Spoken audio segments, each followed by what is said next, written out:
Kembali bersama kami di Kompas Bisnis, Saudara. Komisi 8 DPR RI bersama Kementerian Haji dan Umroh resmi sepakat ongkos haji tahun 2026 sebesar 87,4 juta rupiah.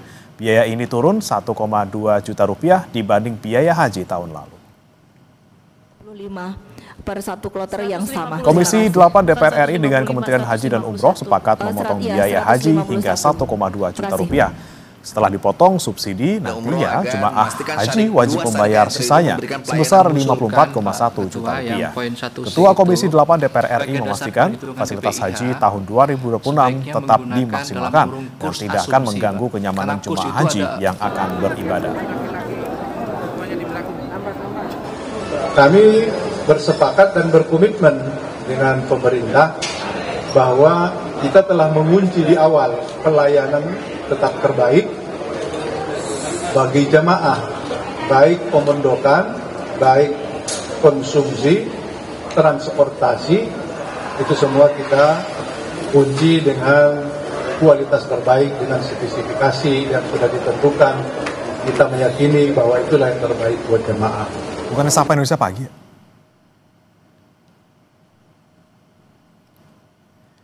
Saudara, pemerintah dan DPR sepakat menetapkan biaya haji sebesar 87,4 juta rupiah. Meski turun nominalnya, tapi bagaimana kemudian skema administrasinya dan juga menyoal kualitas layanan. Kita tanyakan kepada Wakil Menteri Haji dan Umroh Dhanil Anzar Simanjuntak melalui sambungan daring. Selamat pagi, Assalamualaikum Bang Dhanil. Selamat pagi, Assalamualaikum Mas Bre. Waalaikumsalam. Sehat selalu Bang Dhanil. Bang Dhanil, ini kan ongkos haji akhirnya turun ya jadi 87,4 juta rupiah per jemaah. Tapi nanti yang dibayarkan jemaah kan 54,1 juta. Nah ini rinciannya seperti apa? Karena kan memang setiap jemaah dulu saat daftar sudah store 25 juta. Jadi yang berangkat tahun depan ini berapa biaya pelunasannya? Baik, saya jelaskan secara rinci ya Mas Bre. Pertama, namanya BPIH. BPIH itu biaya penyelenggaraan ibadah haji.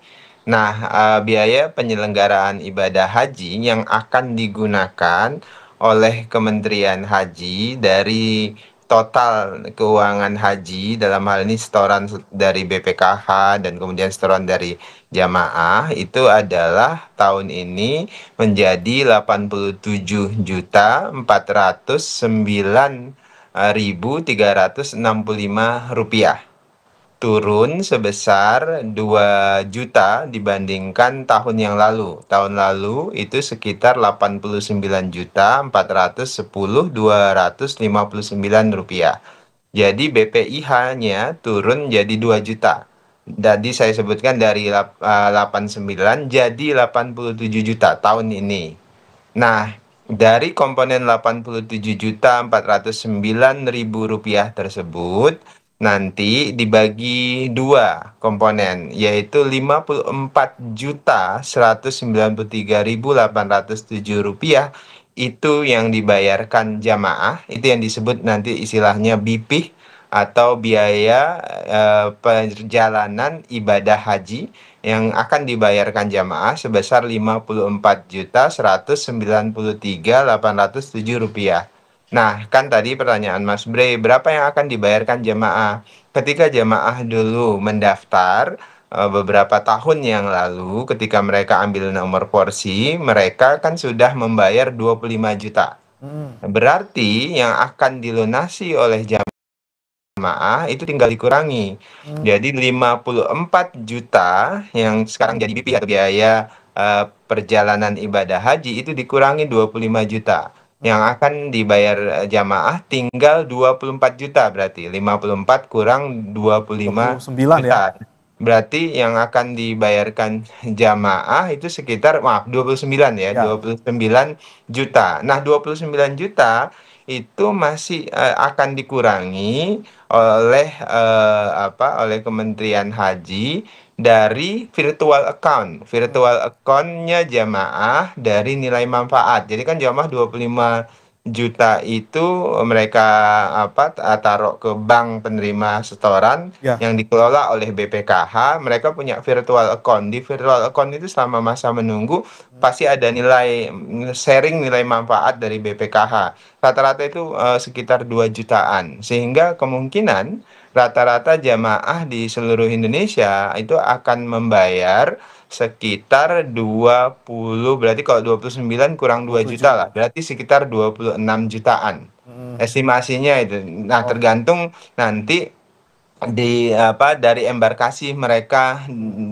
berangkat berapa, karena semakin jauh jarak itu akan mempengaruhi ongkos penerbangan. oke. Biasanya Aceh itu karena relatif lebih dekat ke Saudi Arabia, biaya penerbangannya relatif lebih murah dibandingkan misalnya Jawa Timur atau lebih timur ke Indonesia. Jadi Baik.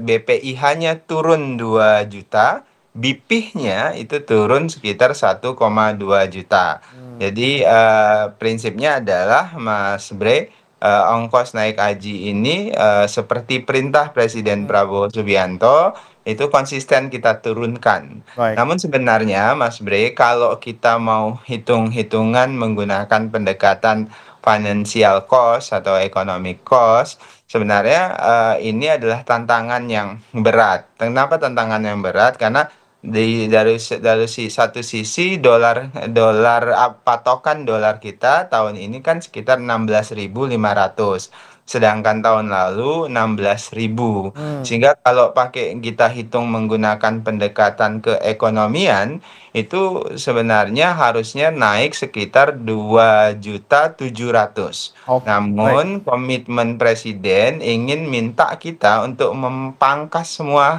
komponen-komponen cost yang dianggap Ya. mengalami Tapi inefisiensi. Nah, Bang itulah yang Daniel, kami lakukan bersama dengan DPR dan akhirnya berhasil turun ya, 2 juta ini. Bang Daniel, tapi kan ini kalau kita lihat memang seharusnya kan naik 2 juta gitu kalau kita lihat Ya, kurs dua dolar juta gitu ya, tujuh tapi ratus. justru malah turun. Ini gimana dengan kualitas yang diberikan? Apakah nanti tetap sama atau justru bisa meningkat gitu untuk tahun depan? Ya, memang Mas Bre, sejak awal kita sudah kunci supaya tidak ada penurunan kualitas pelayanan, tapi harus turun biaya. Bagaimana caranya? Maka kita melakukan penelusuran secara detail terhadap kos-kos yang mengalami inefisiensi. Nah, sebenarnya banyak sekali kos-kos yang memungkinkan untuk kita turunkan pada saat itu. Karena kalau cara ekonomis nggak mungkin. Nah, setelah kita telusuri, Presiden Prabowo memerintahkan telusuri semua detail.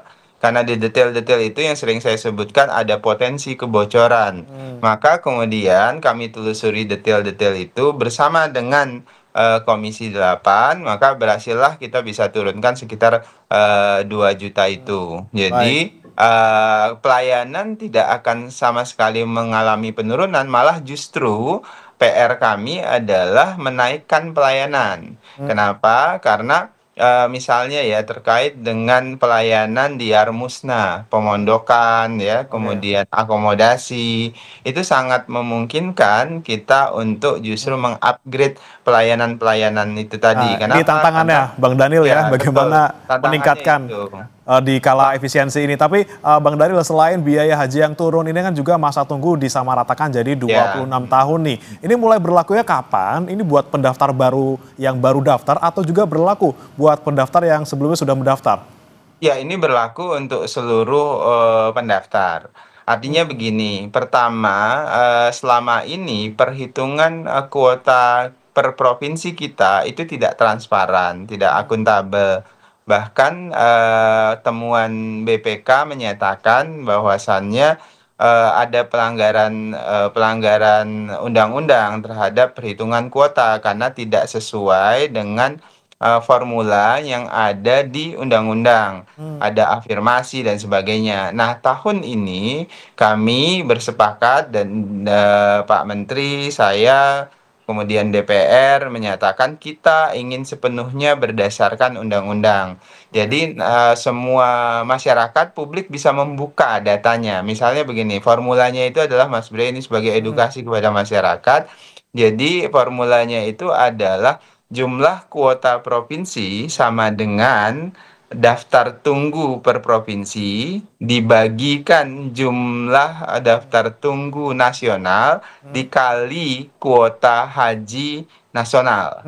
Jadi dengan misalnya Jadi keluar tuh ya angka 26 tahun itu ya, angka. Bang Jadi Daniel ya. nanti kalau menggunakan rumus itu kemudian berbeda, keluarnya misal di Aceh, kemudian pasti ada yang keliru atau ada potensi moral hazard di situ. Oleh sebab itulah sejak awal Ya, saya, Pak Menteri, ingin membuka ini semuanya supaya tidak satu pun orang bisa mengintervensi. oke, baik. Makanya kan saya, Pak Menteri, tentu punya kealpaan karena mengawasi seluruh Indonesia. Makanya kami ingin memastikan seluruh ASN, pejabat di daerah, jangan main-main dengan kuota haji di daerah. Oke. Jadi kita harus pastikan Baik. sesuai dengan rumus itu. Oke, Begitu. kita pastikan nanti kita awasi gitu ya bersama-sama Ya, Bang Daniel terima di kasih, daerah Kompas. seperti apa, dan juga kita nantikan bagaimana penyelenggaraan ibadah haji tahun depan, semoga tetap lancar dan juga tentunya jemaah juga bisa mendapatkan manfaat yang seharusnya mereka dapatkan. Terima kasih Bang Daniel Anzar Simanjuntak, Wakil Menteri Haji dan Umroh, sudah bergabung bersama kami di Sapa Indonesia Pagi. Selamat pagi, Assalamualaikum. Waalaikumsalam warahmatullahi wabarakatuh. Terima kasih. Saudara, kami akan kembali dengan informasi lainnya. Sejumlah kendaraan ringsek akibat tertimpa